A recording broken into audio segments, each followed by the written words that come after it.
सिंध के सैलाब बच्चों के लिए कराची में कायम रिलीफ कैंप्स में अब तक टेंट स्कूल न बनाए जा सके। फलाही इदारों और मकामी तलबा ने बच्चों के लिए रिलीफ कैंप में आरजी स्कूल कायम कर दिया है। हमारी रिपोर्टर इस वक्त एक आरजी स्कूल में मौजूद हैं। सना, बताइएगा कि यहाँ पर तालीम का सिलसिला दोबारा से बहाल तो हो चुका है, वालिदैन और बच्चों के तासुरात क्या हैं?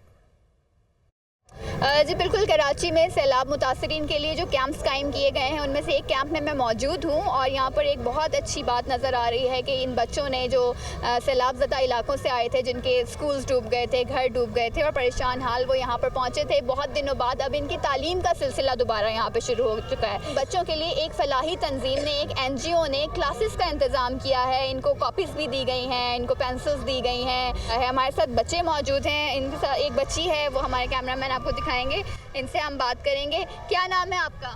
मेरा नाम तहीर है। तहीर, अच्छा तहीर, आप कहाँ से आई हो और गांव में स्कूल जाती थी? हाँ, मैं नौशर अफरोज में आई हूँ। मैं गांव स्कूल जाती थी, वहाँ बहुत सारी पढ़ाई होती थी। कौन सी क्लास में पढ़ती थी उधर? मैं 4th क्लास में पढ़ती थी। अच्छा, फिर यहाँ पर अब तुमने दोबारा से पढ़ाई शुरू हुई है? हाँ, ये यहाँ पर बहुत मुश्किल से पढ़ाई हो रही है। यहाँ हमें बुक्स, पेन, किताब मिल रहे हैं और यहाँ बहुत सारी गर्मी है। गर्मी भी है? अच्छा, गर्मी लगती है अब जब आप बैठते हो बगैर टेंट्स के। ये NGO की नुमाइंदा यहाँ पे मौजूद है जिन्होंने ये स्कूल यहाँ पर किया है। अच्छा, सबसे पहले तो इस बात को क्लियर करें कि आप सिंध गवर्नमेंट की तरफ से?